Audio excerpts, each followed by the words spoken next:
Salut, je m'appelle Léo, et j'ai vu de mes propres yeux l'un des hommes les plus riches de France humilier publiquement mon petit frère de 12 ans, Jules, alors que sa Maserati de 10 millions d'euros refusait de démarrer sur la pelouse immaculée du plus grand concours d'élégance du pays. Il l'a traité comme un insecte, un moins que rien, juste parce qu'il osait s'approcher. Ce que ce millionnaire ne savait pas, c'est que tout son orgueil, toute sa réputation, reposait sur le silence de ce gamin, qu'il ignorait avec tant de mépris. La scène était surréaliste, une concentration de richesse et de pouvoir face à un enfant en t-shirt délavé. Vous êtes-vous déjà senti complètement invisible, tout en sachant que vous aviez la solution que tout le monde cherchait désespérément? Avant de vous raconter comment Jules, avec un simple trombone qu'il gardait dans sa poche, a fait rugir à nouveau ce moteur que des ingénieurs italiens certifiés n'ont pas réussi à réparer, dites-moi dans les commentaires depuis où vous regardez et abonnez-vous à la chaîne. Croyez-moi, vous ne voudrez pas manquer l'expression sur le visage de ce millionnaire quand le V8 a explosé de vie. L'histoire se déroule à Chantilly, lors du concours Ars and Elegance. L'air était électrique, non pas de joie, mais de tension. Au centre de tout, la Maserati 450S de 1957 de M. Arnaud Delacour, un monstre de course d'une valeur inestimable, restait obstinément silencieuse. Et Delacour, rouge de fureur, venait de hurler devant ses rivaux et la presse. Ce tas de ferrailles sans valeur me couvre de honte. Pendant ce temps, mon frère Jules était là, à l'écart, près des tentes du traiteur où notre mère, Sophie, travaillait pour la journée. Il avait la permission de rester, à condition de se faire oublier de ne déranger personne. Pour tous ces gens, il n'était qu'un élément du décor, une petite tache sur une toile de luxe impeccable. Mais Jules ne voyait pas les costumes chers, ni les robes de créateur. Ses yeux étaient rivés sur la voiture. Il ne voyait pas un objet de collection, mais une machine malade. Dans sa vieille sacoche en cuir usé, il gardait quelques outils étranges, hérités de notre grand-père horloger, qui lui avait appris non pas la mécanique, mais l'art d'écouter le cœur des mécanismes, de diagnostiquer leurs mots par le son et la logique. Sur la pelouse, c'était le ballet des experts, une équipe d'ingénieurs du département classique de Maserati, venus spécialement d'Italie, s'affairaient autour du capot ouvert. Leurs blouses blanches étaient immaculées, contrastant avec la frustration grandissante sur leurs visages. Ils avaient débranché des ordinateurs portables, utilisé des appareils de diagnostic de pointe, et après presque une heure, ils étaient toujours dans l'impasse la plus totale. Le silence du moteur était une insulte à leur expertise. Chaque fois que le pilote tournait la clé, il n'y avait qu'un clic décevant, suivi d'un silence encore plus lourd.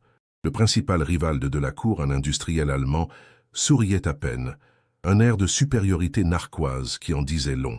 Pour Delacour, chaque seconde qui passait était une humiliation publique.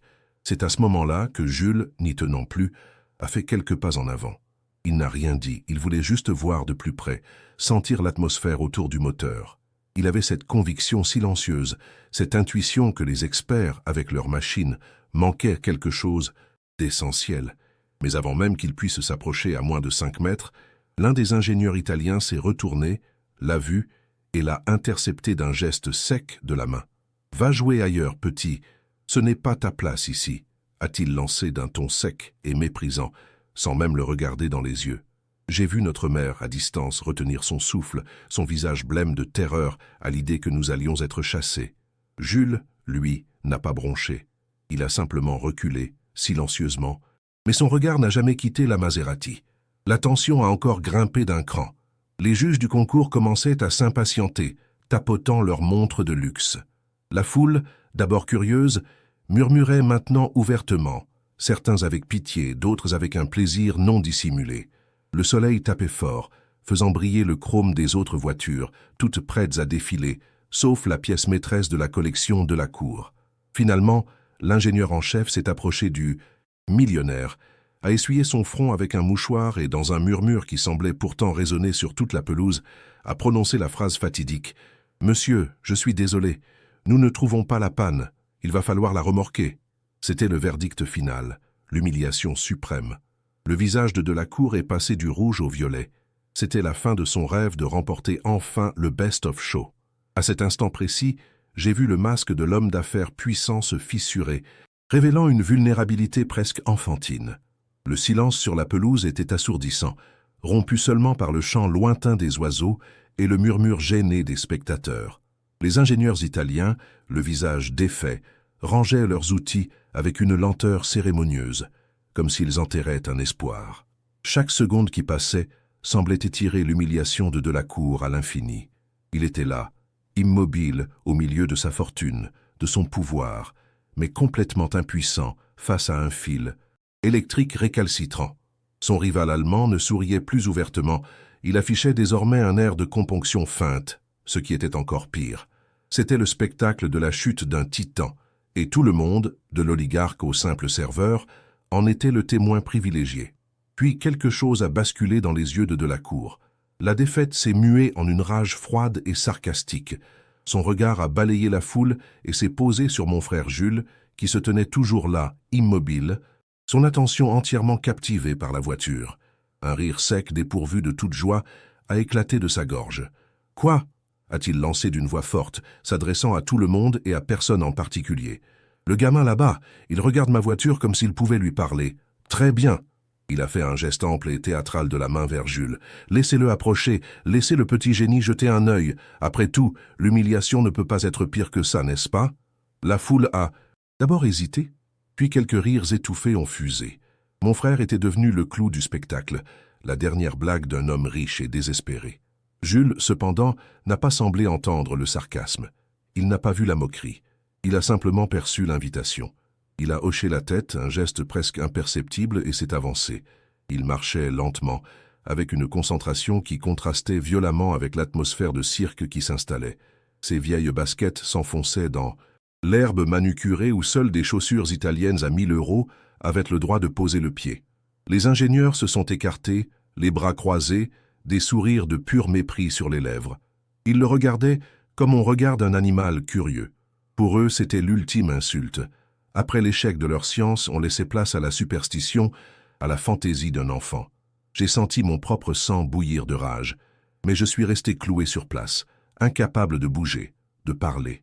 J'ai cherché le regard de ma mère à travers la foule. Je l'ai trouvé, à moitié caché derrière une tente du service traiteur. Son visage était d'une pâleur de cire. Ses mains tordaient nerveusement le coin de son tablier. Dans ses yeux, j'ai lu une terreur pure. La peur non seulement que son fils soit humilié publiquement, mais que cet acte insensé nous coûte son travail, notre seule source de revenus. Elle était prise au piège, voulant à la fois courir pour arracher Jules de ce guêpier et devenir invisible pour échapper aux conséquences. Chaque pas de mon frère vers cette maudite voiture était un coup de poignard dans son cœur de mère. Elle priait silencieusement, non pas pour un miracle, mais pour que ce cauchemar se termine au plus vite, pour que son fils ne soit pas brisé par la cruauté de ce monde. Mais Jules n'allait pas être brisé. Il était dans son propre univers. Arrivé près de la portière du conducteur, il a fait quelque chose que personne n'attendait. Il a ignoré le capot ouvert, le moteur exposé que les experts avaient scruté pendant 1 heure. Il s'est agenouillé sur l'herbe, posant délicatement sa vieille sacoche en cuir à côté de lui.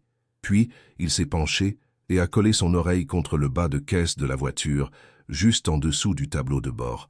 Il a fermé les yeux. Le silence est revenu, encore plus dense qu'avant. Les rires se sont tus, remplacés par des murmures d'incompréhension. « Mais qu'est-ce qu'il fabrique ?» a chuchoté un homme en costume de lin. L'un des ingénieurs a levé les yeux au ciel, exaspéré. Jules, lui, écoutait. Il écoutait le silence, cherchant une dissonance, une note manquante dans la symphonie mécanique. Après une longue seconde, il a ouvert les yeux et s'est relevé. Il s'est tourné vers le pilote officiel, un homme au visage fermé qui était resté assis derrière le volant, et a dit d'une voix claire et calme « Monsieur, pourriez-vous actionner l'interrupteur des phares, s'il vous plaît? Juste l'allumer et l'éteindre. » Le pilote a froncé les sourcils, jetant un regard interrogateur à Delacour. Le millionnaire, toujours dans son rôle de maître de cérémonie d'un spectacle absurde, a fait un geste las de la main. « Faites ce que le garçon demande. Amusons-nous jusqu'au bout. » Le pilote a obéi. Un clic sec s'est fait entendre. Jules a secoué la tête, l'air concentré. « D'accord. Maintenant, essayez le klaxon. » Le pilote a appuyé. Rien. Pas le moindre son. Le visage de Jules est resté impassible. Mais j'ai vu une lueur d'analyse dans ses yeux. Il ne jouait pas, il éliminait des pistes. C'est là que j'ai compris. Il n'abordait pas le problème comme un mécanicien, mais comme le petit-fils d'un horloger. Il ne cherchait pas la pièce cassée, Il cherchait le point où la chaîne du mouvement s'était interrompue. Il a demandé au pilote de tourner la clé de contact une dernière fois, mais cette fois-ci, il a gardé son oreille collée au métal du tableau de bord à l'intérieur de la voiture. Et au milieu du silence de mort, il l'a entendu. Un son si faible, si insignifiant que personne d'autre n'aurait pu le remarquer. Un minuscule tic, un bruit sec et étouffé, comme une fourmi tapant contre une paroi de verre. C'était le bruit d'un relais électrique essayant de s'enclencher, mais n'ayant pas assez de jus pour le faire. Il venait de localiser le cœur du problème. Pour tout le monde, il n'avait rien fait. Mais pour Jules, la partie d'échecs venait de commencer. Il se releva sans un mot, le visage fermé par une concentration absolue qui le faisait paraître plus âgé. Il ouvrit sa vieille sacoche en cuir et ce qu'il en sortit déconcerta encore plus l'assemblée. Pas de clé à molette, pas de tournevis imposant, mais une série de pinces fines, des sondes délicates et un petit miroir d'inspection. Des outils qui semblaient appartenir davantage à un chirurgien ou à un dentiste qu'à un mécanicien. Un murmure d'incrédulité parcourut la foule. C'était un spectacle si étrange, si décalé, par rapport à la situation, que même le mépris commençait à se teinter de curiosité. De la cour, lui, observait la scène avec un air las, comme un empereur romain décidant du sort d'un gladiateur improbable. Il avait lancé le défi par sarcasme, et maintenant, il était prisonnier de son propre jeu, obligé d'assister à cette pantomime jusqu'à sa conclusion inévitablement décevante. Jules ignora complètement le moteur et se dirigea vers l'habitacle. Il ne demanda pas la permission, il agit simplement comme si l'univers entier s'était effacé pour ne laisser que lui et la machine. Il ouvrit délicatement la portière du conducteur, un geste presque révérencieux qui contrastait avec la brutalité des experts. L'odeur du cuir ancien et de l'huile froide s'échappa de la voiture. Il allait se glisser sous le tableau de bord dans l'espace exigu réservé aux pieds du conducteur pour suivre le chemin du son qu'il avait entendu. Les ingénieurs italiens se regardèrent, un mélange de stupéfaction et d'agacement sur le visage. Ce gamin n'allait tout de même pas salir l'intérieur d'une voiture de collection avec ses baskets poussiéreuses. C'était une violation de toutes les règles, un sacrilège dans ce temple de la perfection mécanique. Ils étaient au-delà du mépris, ils étaient maintenant professionnellement offensés. Alors qu'il allait se glisser sous le tableau de bord, une main se posa fermement sur son épaule, le stoppant net. C'était l'ingénieur en chef italien. Son visage, rouge de colère contenue, était à quelques centimètres de celui de mon frère. « Ça suffit, cette comédie », siffla-t-il entre ses dents, sa voix basse mais chargée de venin. « Tu ne vas pas mettre tes sales pattes là-dedans. Tu vas tout abîmer. » Le silence devint glacial. C'était le point de rupture. L'expert, humilié par son propre échec, reportait sa frustration sur la cible la plus facile. J'ai vu ma mère porter la main à sa bouche, ses yeux emplis de panique. C'était fini. L'humiliation allait être complète, et nous allions être chassés comme des malpropres. J'ai senti une boule de rage monter dans ma gorge, une envie de hurler, de défendre mon petit frère. Mais avant que quiconque puisse réagir, la voix de Delacour tonna sur la pelouse, sèche et impérieuse. « Lâchez-le !» L'ingénieur se figea, tournant lentement la tête vers son employeur. Le visage du millionnaire était une énigme. Il n'y avait plus de sarcasme, plus de défaite, seulement une autorité glaciale. J'ai dit « Laissez-le faire », répéta-t-il, chaque mot pesant une tonne. « C'est ma voiture, et c'est mon humiliation. Je décide quand le spectacle se termine. » Il y eut un silence de mort. L'ingénieur, le visage blême, retira lentement sa main de l'épaule de Jules, comme si elle était brûlante. Il recula d'un pas, vaincu, le regard vide. Dans ce bref instant, la hiérarchie s'était inversée. Le gamin en t-shirt venait, sans le savoir, de gagner une bataille contre un homme bardé de diplômes et de certitudes. Jules, qui n'avait pas semblé remarquer l'altercation, se glissa agilement sous le tableau de bord. Sa petite taille était un avantage. Il disparut presque entièrement, ne laissant dépasser que ses jambes. La foule retenait son souffle. On ne voyait plus rien, on n'entendait que le léger froissement de ses vêtements contre le cuir et le métal. J'imaginais ses petites mains, explorant à tâtons cet enchevêtrement de fils anciens, guidés uniquement par le souvenir de ce son presque imperceptible. Il ne suivait pas un schéma. Il suivait une intuition, une logique qui lui était propre, héritée de son grand-père. Pour lui, ce n'était pas un circuit électrique, c'était un système nerveux, et il cherchait le nerf pincé, le point de douleur qui paralysait tout le corps de la machine. Chaque seconde qui passait étirait la tension à son paroxysme. Soudain, il se tortilla pour sortir de sa cachette. Il se releva, une trace de poussière sur la joue. Il ne dit rien, mais son regard était différent. Il avait trouvé quelque chose. Il fouilla dans la poche de son jean, ignorant les outils dans sa sacoche, et en sortit un objet minuscule et absurde, un simple trombone en métal. Un murmure stupéfait parcourut la foule. « Un trombone ?» entendis-je chuchoter derrière moi. « Il va la réparer avec un trombone ?» Les rires qui fusèrent étaient nerveux, incertains. C'était le comble de l'absurdité. Après les ordinateurs portables et les diagnostics de pointe, la solution allait-elle venir d'un morceau de fil de fer tordu? L'ingénieur en chef secoua la tête, un rictus de pitié sur les lèvres. C'était encore pire que ce qu'il avait imaginé. C'était une farce. Jules, cependant, était d'un sérieux papal. Il déplia le trombone avec une précision méticuleuse, le transformant en une fine tige droite avec une petite boucle à une extrémité. Ce n'était pas un geste hasardeux, c'était un geste d'artisan. Il tenait son outil entre le pouce et l'index comme un chirurgien tiendrait un scalpel. Il s'adressa de nouveau au pilote, sa voix toujours aussi calme. « Monsieur, quand je vous le dirai, vous tournerez la clé. Pas avant. » Puis, sans un regard pour la foule médusée, il se pencha à nouveau, plongeant sa main armée du trombone dans les entrailles du tableau de bord. Il ne regardait pas, il sentait. Il cherchait à l'aveugle le contact qu'il avait identifié, le point précis où le courant était interrompu par des décennies de corrosion, un système anti-vol primitif installé par le premier propriétaire et oublié de tous. Personne ne pouvait voir ce qu'il faisait, mais je pouvais l'imaginer. Sous le tableau de bord, dans le noir quasi complet, il devait être entouré par l'odeur du cuir vieilli, de la poussière de 60 ans et de l'huile froide. Un enchevêtrement de câbles, durs et cassants avec l'âge, devait lui barrer le chemin. Il n'utilisait pas ses yeux, mais le bout de ses doigts, une extension de cette intuition que notre grand-père lui avait transmise. Il ne cherchait pas un fil, mais une sensation. La petite anomalie, la rugosité de la corrosion sur la borne d'un contacteur que personne n'avait jugé important. Le monde extérieur, les murmures, les regards, tout avait disparu pour lui. Il n'y avait plus que lui, sa main, et le cœur silencieux de la machine qui attendait d'être réveillée. Le silence sur la pelouse était devenu une chose tangible, une chape de plomb qui pesait sur les épaules de tout le monde.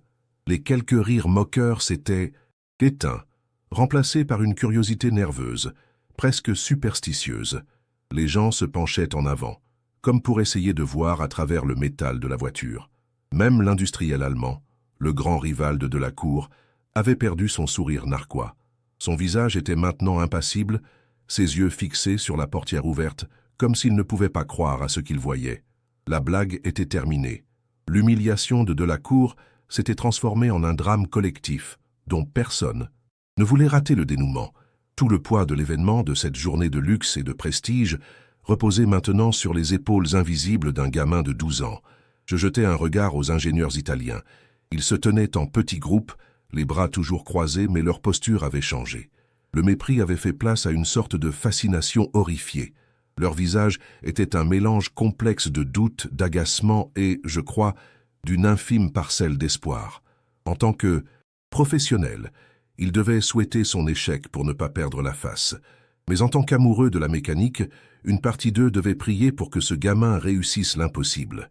L'un d'eux, le plus jeune, secouait la tête lentement, un murmure s'échappant de ses lèvres. « Non, impossible, ce n'est pas possible. » Leur monde de schémas techniques et de diagnostic informatique était en train de s'effondrer face à un simple trombone en métal.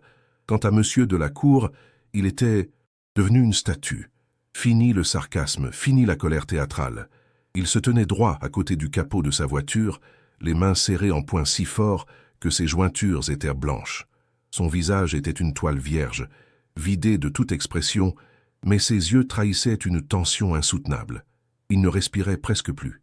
Toute sa fortune, tout son pouvoir, toute sa réputation d'homme qui obtient toujours ce qu'il veut, ne servait plus à rien.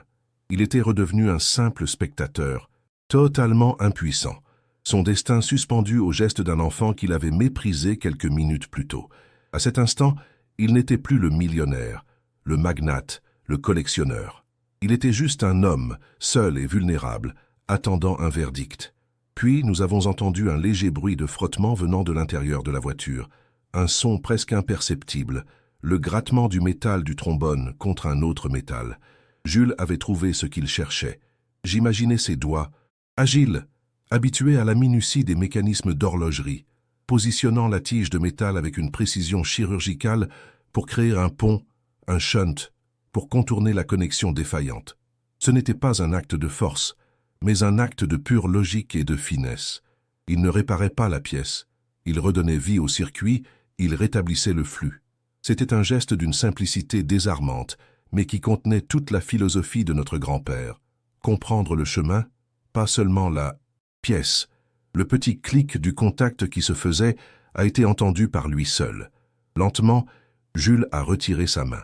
Il s'est extirpé dessous le tableau de bord avec une fluidité surprenante.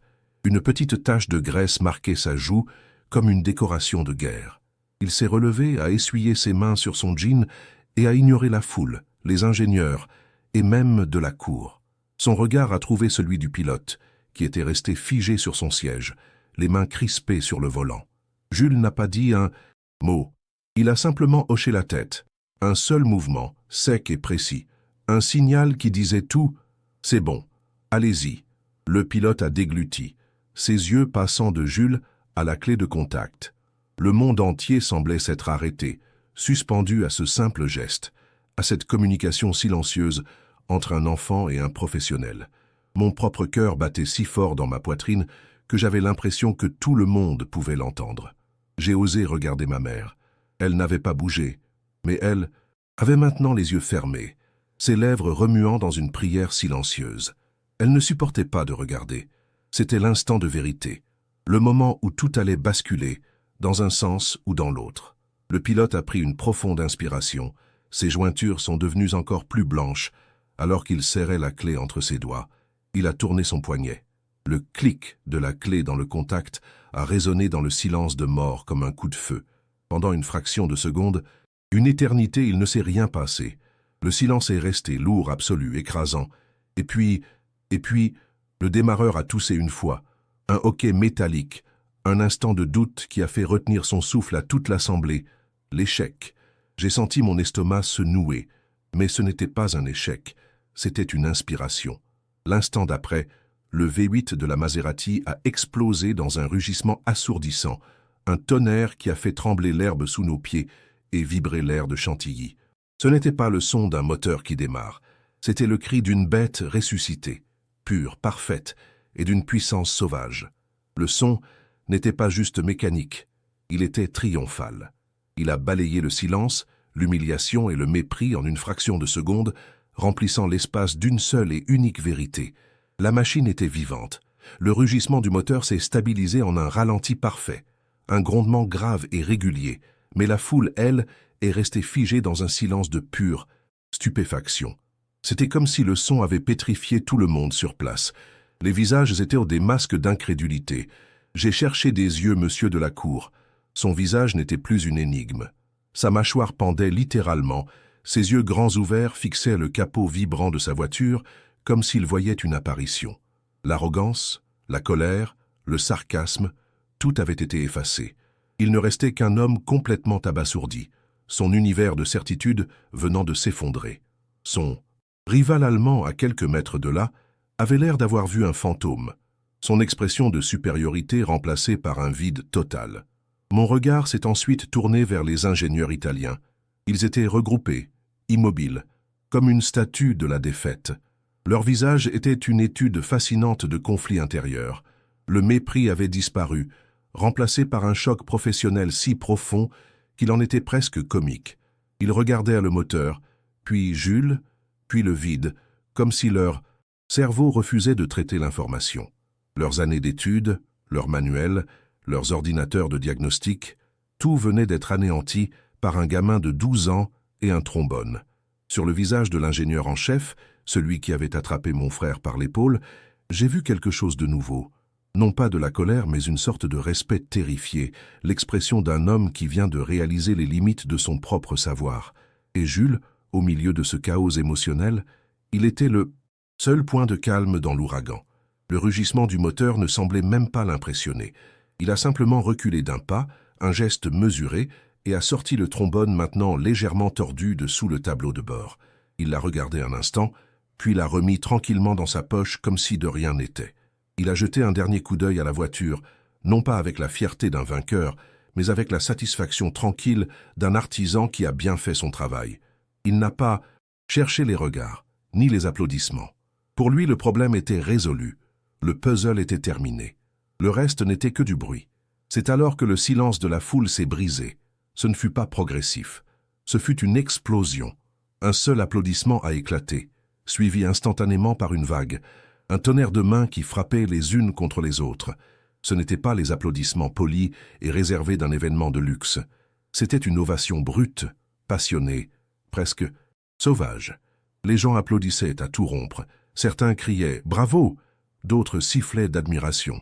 Ils n'applaudissaient pas la Maserati ni son propriétaire millionnaire. Ils applaudissaient le gamin en t-shirt délavé. Ils célébraient l'improbable, la victoire de David contre Goliath, le triomphe de l'intuition sur l'arrogance. C'était un moment de pure humanité qui a fait voler en éclats la façade guindée de l'événement. J'ai senti une chaleur monter dans ma poitrine, une fierté si intense qu'elle me coupait le souffle. Des larmes me sont montées aux yeux, des larmes de joie et de soulagement. Mon petit frère avait fait ça. J'ai tourné la tête pour chercher ma mère. Elle était toujours au même endroit, à moitié cachée. Mais elle ne se cachait plus. Ses mains étaient pressées contre sa bouche, et des larmes coulaient en silence sur ses joues. Ses yeux, grands ouverts, fixaient Jules au milieu de l'ovation. Ce n'était plus la peur que je lisais en elle, mais une incrédulité mêlée d'une fierté maternelle si puissante qu'elle semblait la faire rayonner. Son fils, qu'elle avait craint de voir humilié, était devenu le héros improbable de la journée.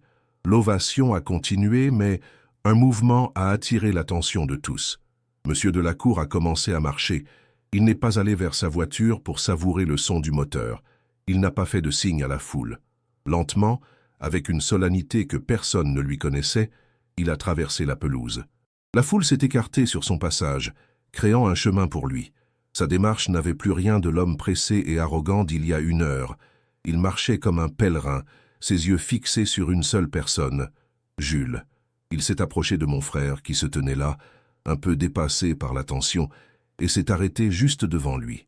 Le monde entier semblait avoir disparu, attendant de voir ce que le titan déchu allait faire face au petit géant. Le silence de la foule était encore plus assourdissant que le rugissement du moteur qui venait de s'éteindre. Monsieur de la Cour se tenait devant Jules, et pour la première fois, je l'ai vu comme un homme et non comme un monument. Il n'y avait plus d'arrogance dans ses yeux, seulement une profonde, une insondable stupéfaction. Puis il a fait quelque chose que personne dans cette assemblée de millionnaires n'aurait jamais pu imaginer. Lentement, il a plié un genou et s'est agenouillé sur l'herbe manucurée, mettant son regard au même niveau que celui de mon frère.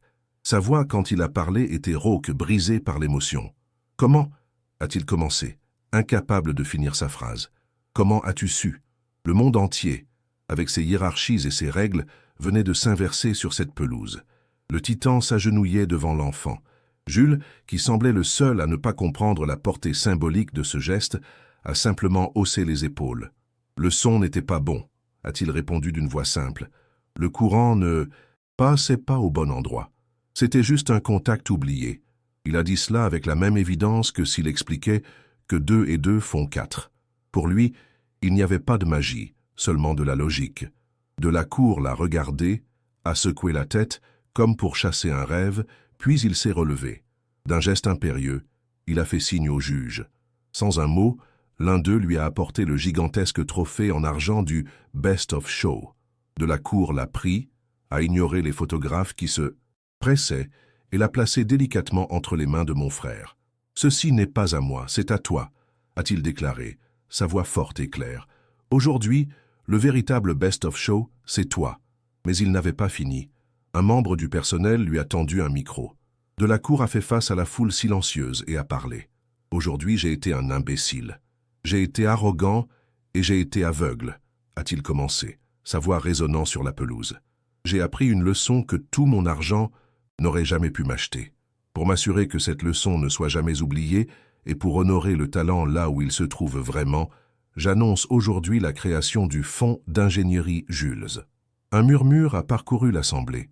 Un fonds de plusieurs millions d'euros, a-t-il poursuivi, qui paiera pour l'éducation de ce jeune homme dans n'importe quelle université ou école d'ingénieurs du monde qu'il choisira. Son avenir est assuré. Je n'en croyais pas mes oreilles. J'ai cherché. Ma mère du regard. Elle était sortie de sa cachette, debout, à découvert. Elle ne pleurait plus. Son visage était un masque de choc et de joie pure. Ses mains étaient jointes comme pour une prière, mais ses yeux étaient grands ouverts, fixés sur son fils. Puis, Delacour a ajouté une dernière chose en regardant de nouveau Jules. Et quand tu auras terminé tes études, si tu le souhaites, un poste de consultant principal pour l'ensemble de ma collection t'attendra. À vie. C'en était trop pour ma mère. Ses genoux ont fléchi, et elle s'est appuyée contre un poteau de tente, ses épaules secouées par des sanglots de pur soulagement. Toute une vie de soucis, de fins de mois difficiles, venait d'être effacée en un instant par la sagesse tranquille de son fils. J'ai alors remarqué l'ingénieur en chef italien. Lui et son équipe étaient restés à l'écart, comme des fantômes à leur propre enterrement professionnel.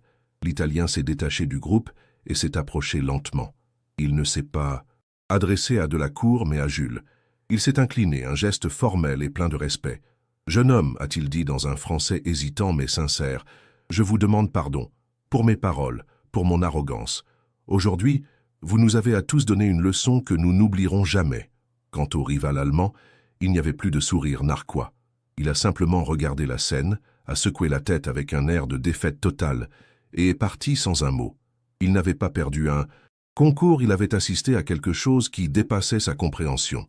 Ce jour-là, à Chantilly, Jules n'a pas seulement réparé une voiture, il a réparé quelque chose de bien plus profond. Il a exposé la fragilité de l'orgueil et la puissance de l'humilité.